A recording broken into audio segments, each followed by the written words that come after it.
Why couldn't Mrs. Hillary Clinton be President of the United States? Part 3. Why Hillary Clinton couldn't become President of the United States, where we delve into the intriguing world of politics and current events. Today, we're going to explore a topic that has garnered significant attention in recent years: why Hillary Clinton couldn't become President of the United States. Before we dive into the reasons, make sure to hit that subscribe button and ring the notification bell so you never miss an update. Let's get started.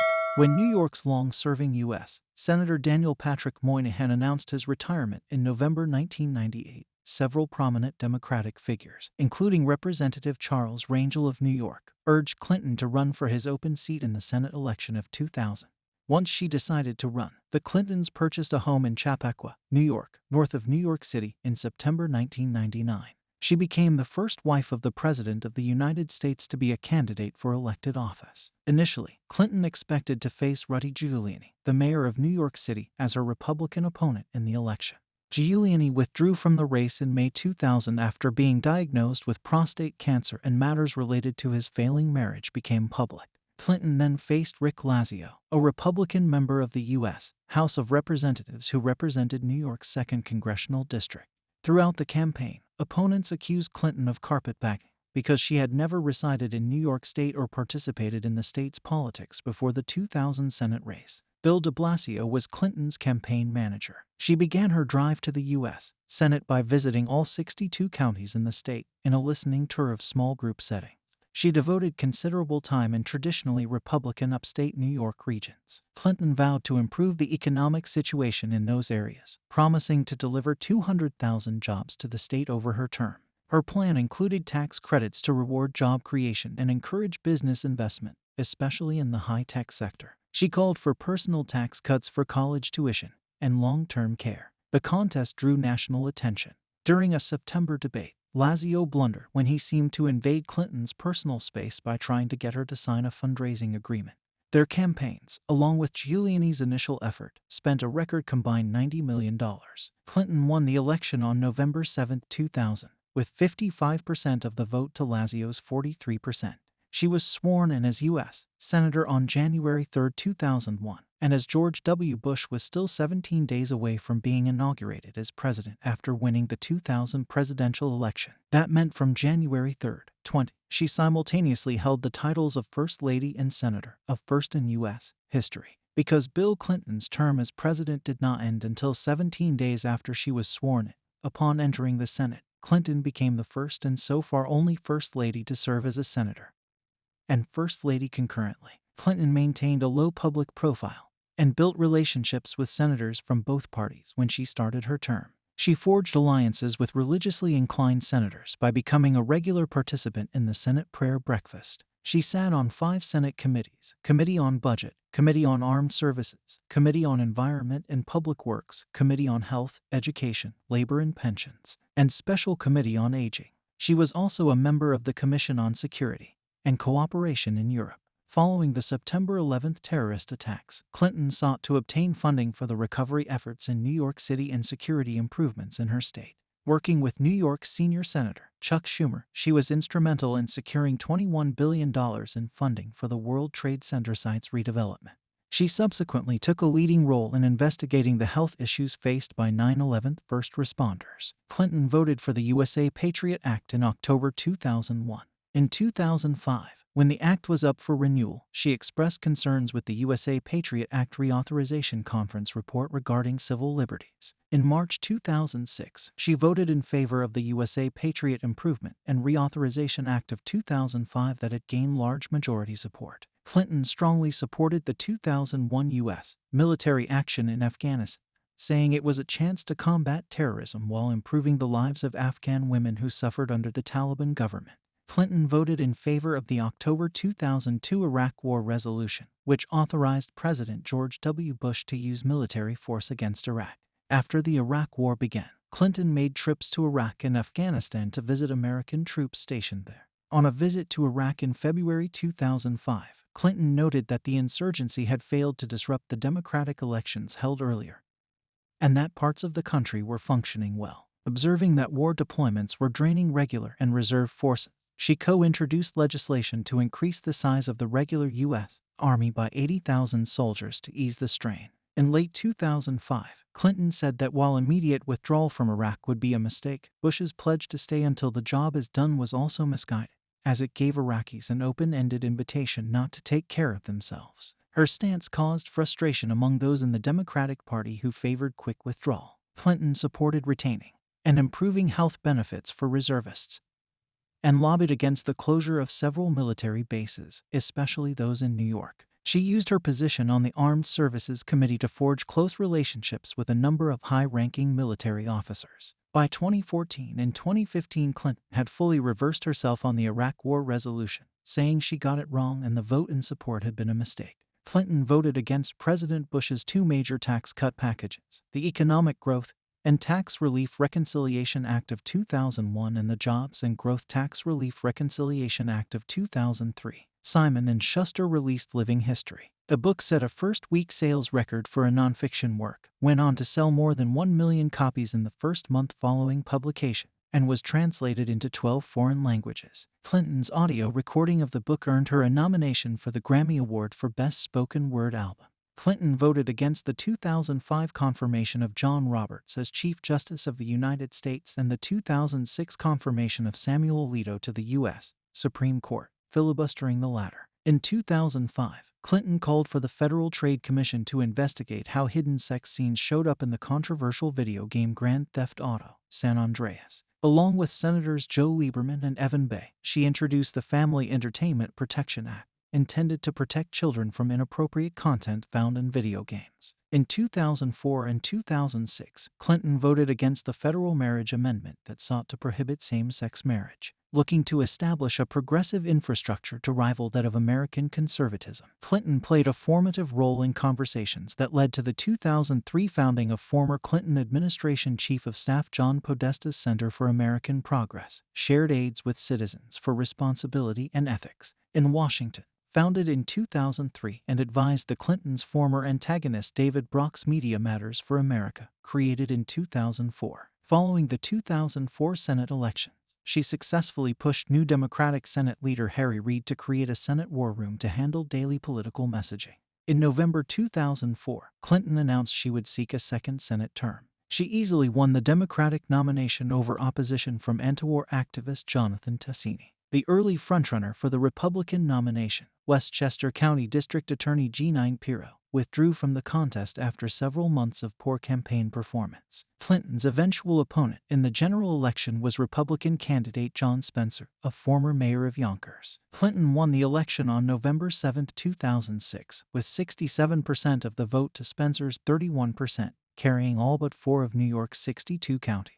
Her campaign spent $36 million for her re-election, more than any other candidate for Senate in the 2006 elections. Some Democrats criticized her for spending too much in a one-sided contest, while some supporters were concerned she did not leave more funds for a potential presidential bid in 2008. In the following months, she transferred $10 million of her Senate funds toward her presidential campaign. Clinton opposed the Iraq War troop surge of 2007 for both military and domestic political reasons.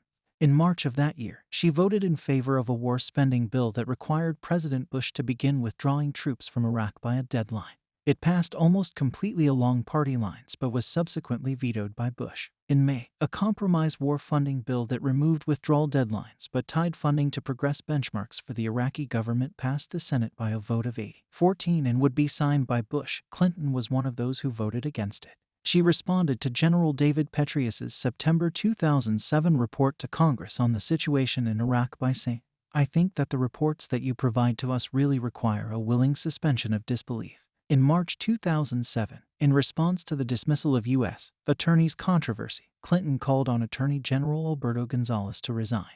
Regarding the high-profile, hotly debated immigration reform bill known as the Comprehensive Immigration Reform Act of 2007, Clinton cast several votes in support of the bill, which eventually failed to gain cloture. As the financial crisis of 2007-08 reached a peak with the liquidity crisis of September 2008, Clinton supported the proposed bailout of the U.S. financial system, voting in favor of the $700 billion law that created the Troubled Asset Relief Program, saying it represented the interests of the American people. It passed the Senate 74-25. In 2007, Clinton and Virginia Senator Jim Webb called for an investigation into whether the body armor issued to soldiers in Iraq was adequate. Clinton had been preparing for a potential candidacy for U.S. president since at least early 2003. On January 20, 2007, she announced via her website the formation of a Presidential Exploratory Committee for the United States presidential election of 2008, stating, "I'm in and I'm in to win." No woman had ever been nominated by a major party for the presidency, and no First Lady had ever run for president. When Bill Clinton became president in 1993, a blind trust was established. In April 2007, the Clintons liquidated the blind trust to avoid the possibility of ethical conflicts or political embarrassments as Hillary undertook her presidential race. Later disclosure statements revealed the couple's worth was now upwards of $50 million. They had earned over $100 million since 2000. Most of it coming from Bill's books, speaking engagements, and other activities. Throughout the first half of 2007, Clinton led candidates competing for the Democratic presidential nomination in opinion polls for the election. Senator Barack Obama of Illinois and former Senator John Edwards of North Carolina were her strongest competitors. The biggest threat to her campaign was her past support of the Iraq War, which Obama had opposed from the beginning. Clinton and Obama both set records for early fundraising, swapping the money lead each quarter. At the end of October, Clinton fared poorly in her debate performance against Obama, Edwards, and her other opponents. Obama's message of change began to resonate with the Democratic electorate better than Clinton's message of experience. In the first vote of 2008, she placed third in the January 3 Iowa Democratic caucus behind Obama and Edwards. Obama gained ground in national polling in the next few days, with all polls predicting a victory for him in the New Hampshire primary. Clinton gained a surprise win there on January 8, narrowly defeating Obama. It was the first time a woman had won a major American party's presidential primary for the purposes of delegate selection. Explanations for Clinton's New Hampshire comeback varied, but often centered on her being seen more sympathetically, especially by women. After her eyes welled with tears and her voice broke while responding to a voter's question the day before the election. The nature of the contest fractured in the next few days. Several remarks by Bill Clinton and other surrogates, and a remark by Hillary Clinton concerning Martin Luther King Jr. and Lyndon B. Johnson were perceived by many as accidentally or intentionally limiting Obama as a racially oriented candidate or otherwise denying the post-racial significance and accomplishments of his campaign. Despite attempts by both Hillary and Obama to downplay the issue, Democratic voting became more polarized as a result, with Clinton losing much of her support among African Americans. She lost by a 2-1 margin to Obama in the January 26 South Carolina primary, setting up, with Edwards soon dropping out, an intense two-person contest for the 22 February 5 Super Tuesday states. The South Carolina campaign had done lasting damage to Clinton, eroding her support among the Democratic establishment and leading to the prized endorsement of Obama by Ted Kennedy. On Super Tuesday, Clinton won the largest states, such as California, New York, New Jersey, and Massachusetts, while Obama won more states.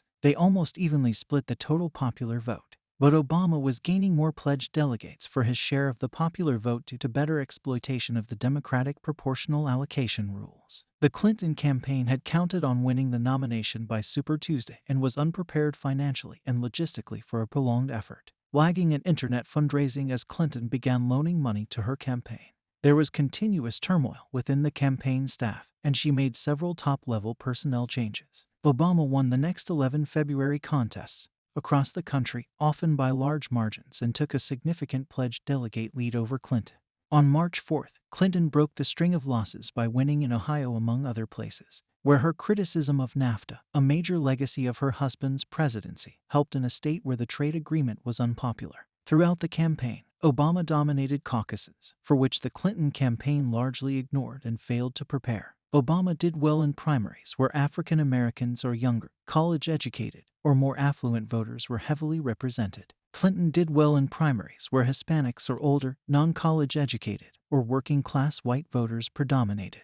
Behind in delegates, Clinton's best hope of winning the nomination came in persuading uncommitted, party-appointed superdelegates. Following the final primaries on June 3, 2008, Obama had gained enough delegates to become the presumptive nominee. In a speech before her supporters on June 7, Clinton ended her campaign and endorsed Obama. By campaign's end, Clinton had won 1,640 pledged delegates to Obama's 1,763. At the time of the clinching, Clinton had 286 superdelegates to Obama's 395, with those numbers widening to 256 versus 438 once Obama was acknowledged the winner. Clinton and Obama each received over 17 million votes during the nomination process, with both breaking the previous record. Clinton was the first woman to run in the primary or caucus of every state, and she eclipsed, by a very wide margin, Congresswoman Shirley Kishone's 1972 marks for most votes garnered and delegates won by a woman. Clinton gave a passionate speech supporting Obama at the 2008 Democratic National Convention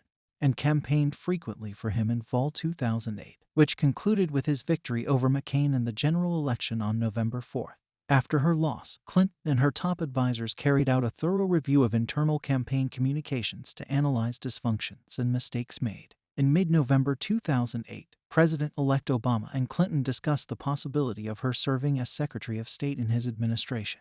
She was initially quite reluctant, but on November 20 she told Obama she would accept the position. On December 1, President-elect Obama formally announced that Clinton would be his nominee for Secretary of State. Clinton said she did not want to leave the Senate, but that the new position represented a difficult and exciting adventure. As part of the nomination and to relieve concerns of conflict of interest, Bill Clinton agreed to accept several conditions and restrictions regarding his ongoing activity and fundraising efforts for the William J. Clinton Foundation and the Clinton Global Initiative. The appointment required a Sachs fix passed and signed into law in December 2008. Confirmation hearings before the Senate Foreign Relations Committee began on January 13, 2009, a week before the Obama inauguration. 2 days later, the committee voted 16-1 to approve Clinton.